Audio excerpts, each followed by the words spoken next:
Bismillahirrahmanirrahim. Assalamu alaikum, dear students. Today I am here with a poem, The School Boy, written by William Blake. William Blake, a great visionary poet of the British Romantic era, had chosen to be an engraver, and he held that choice until he died. He served for several years as an apprentice with booksellers. He ran a paint shop. In fact, William Blake, the poet, lived as an engraver. He is acclaimed as a great visionary poet of the Romantic age. The schoolboy in this poem is not a happy child. He compares himself to a bird that lives in a cage or a plant that withers when it blossoms. He attempts to raise our sympathy and compassion for the plight of young children. This is typical of Romanticism, which celebrated the innocence of childhood and tried to reach people through their emotions.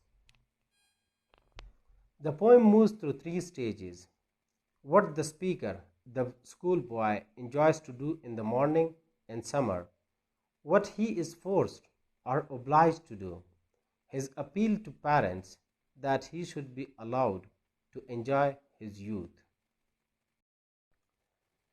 Now the poem, I love to rise in a summer morn, when the birds sing on every tree, the distant huntsman winds his horn, and the skylark sings with me. Oh, what sweet company! Morn meaning morning, huntsman, hunter, skylark is a bird.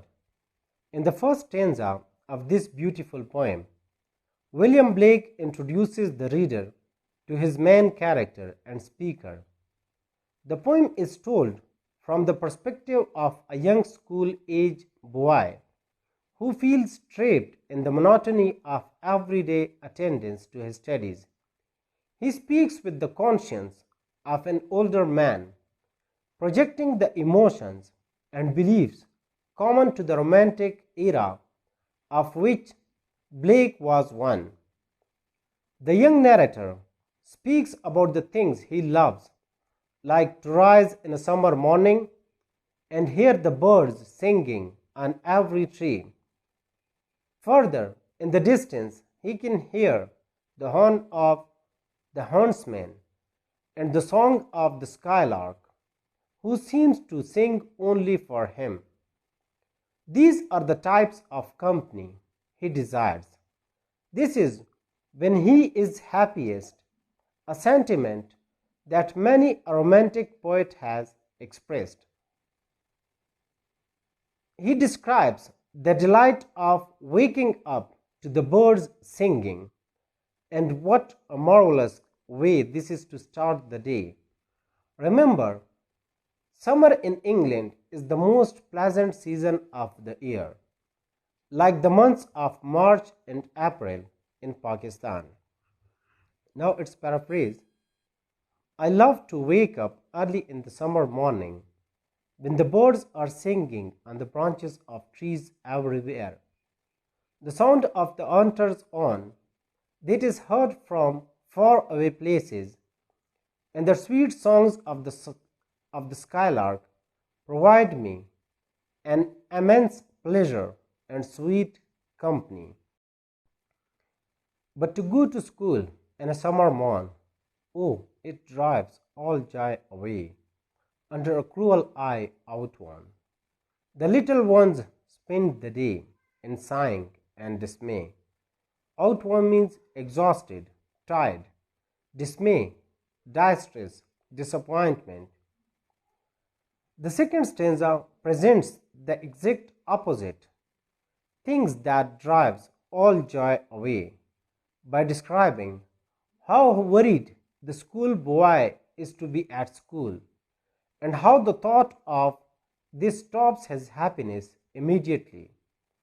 The speaker says that going to school spoils all the joy, since he has to spend his day under a cruel eye, under the strict teacher's supervision. When he is forced to rise in a summer morn and go to school, he is unable to stay in his peaceful environment. He is unhappiest. He bemoans his and his classmates' fate, that they are stuck inside in sighing and dismay. Now it's paraphrase. But going to school in a summer morning, unable to stay in his peaceful environment, he is unhappy under the cruel supervision of his teachers. He passes the day in distress, having sighs of grief and disappointment. Ah, then at times I drooping sit and spend many an anxious hour. Nor in my book can I take delight, nor sit in learning's bower. Worn through with the dreary shower, drooping means exhausted. Bower, shady shelter, dreary, boring, depressing. In stanza 3, the speaker describes school. At school there is no freedom.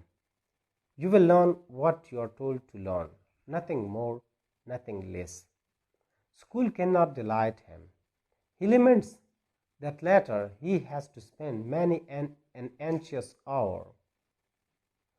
The young speaker continues on telling the reader more about his miserable days at school. He sits drooping, exhausted in his seat. He takes no pleasure in schoolwork and anxiously waits for the end of the day. He cannot even take delight in his book or sit in learning's bower, as it has been all worn through by rain. It is clear from these lines that child is not adverse to learning in general. He appreciates reading and understands the joys that he can gain from encompassing himself within the bower or sanctuary of learning. It is the only structure of the school he cannot stand. Now it's paraphrase. I sit exhausted most of the hours of the day. I take no pleasure in schoolwork and anxiously wait for the end of the day. Neither can I take delight in my book, nor learning beneath the shady shelter provides me comfort. I feel tired, whereas passing through these depressing moments. How can the bird that is born for joy sit in a cage and sing? How can a child, when fears annoy, but droop his tender wing and forget his youthful spring? Annoy means irritate, trouble. In stanza 4, good boy compares himself to a bird in a cage, not allowed to sing and enjoy freedom.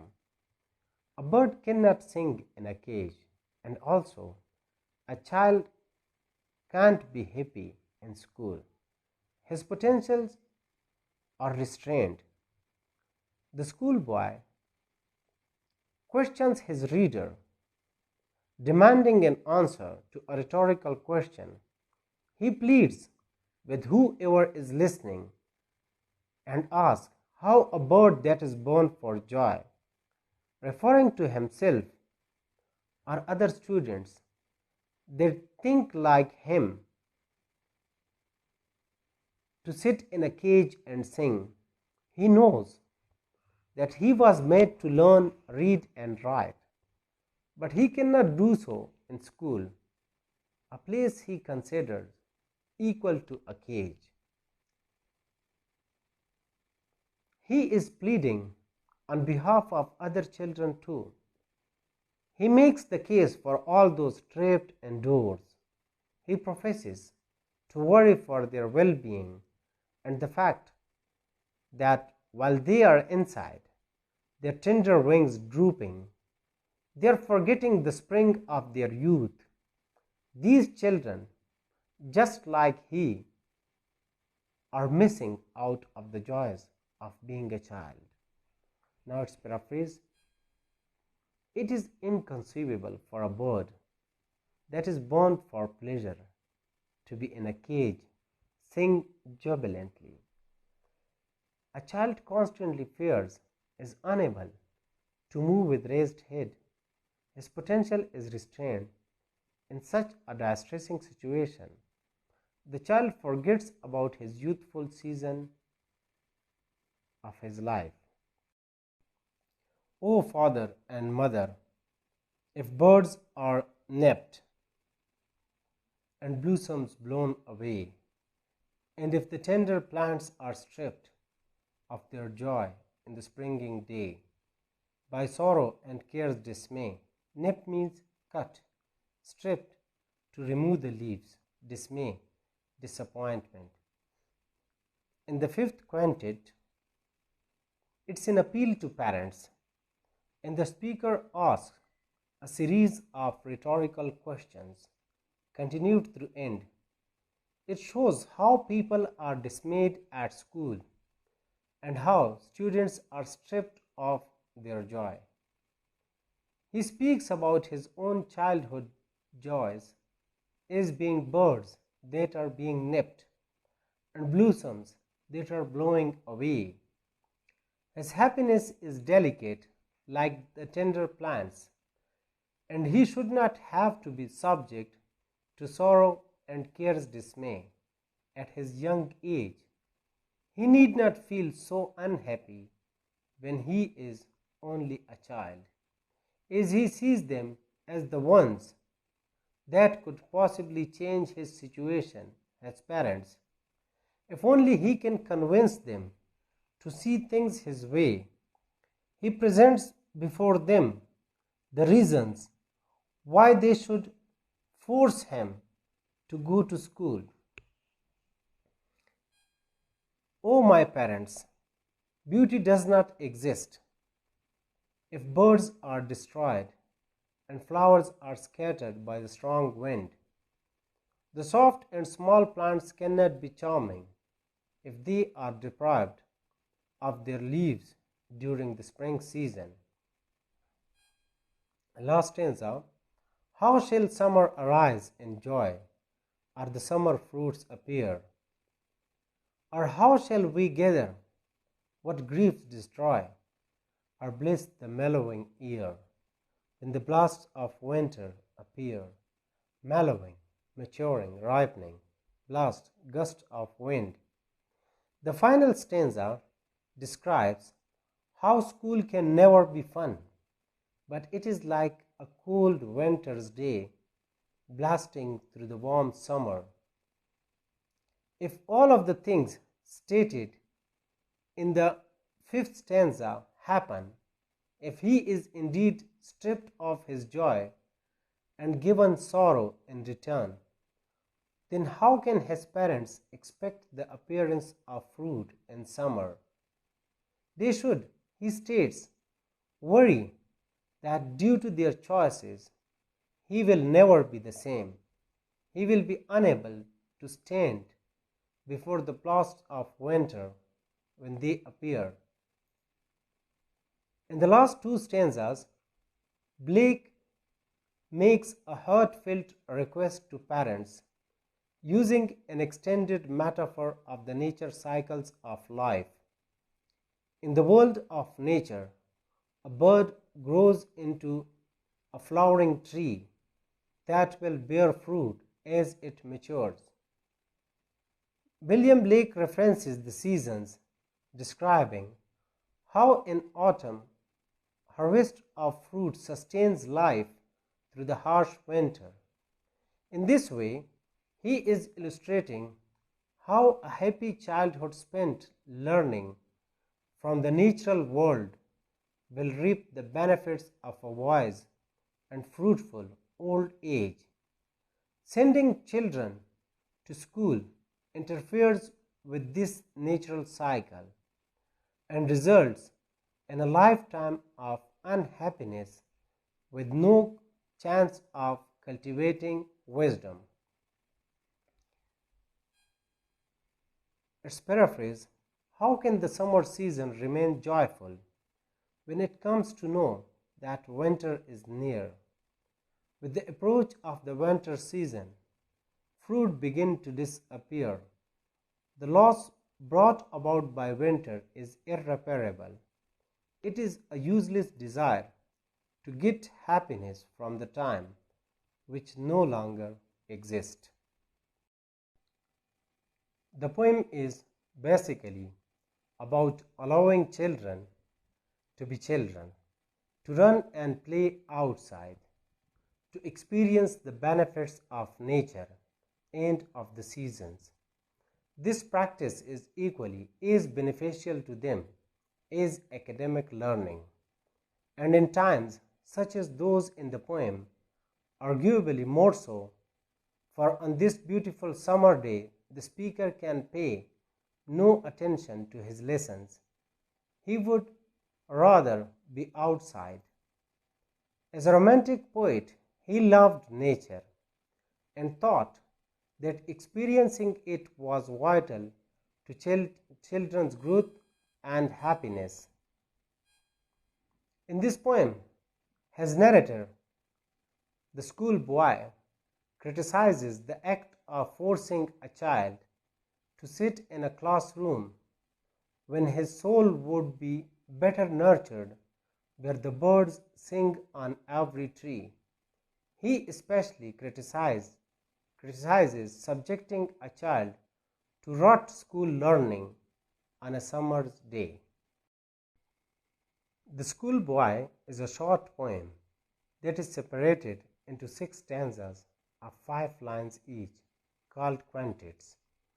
The first 2 stanzas rhyme as a scheme of AB, ABB, AC, ACC, while the last 4 diverge, rhyming with alternative endings ABC, BB, or AB, ABB. Now, reference to the context. In reference to the context, you will have to write, these lines have been taken from the poem The Schoolboy, written by William Blake. He describes the feeling of a small boy who gets up early in the morning. He is very happy to hear the birds singing in a pleasant morning, but he is tired of going to school because it takes away all his joy. And in explanation, you will have to explain that very stanza in a specific manner.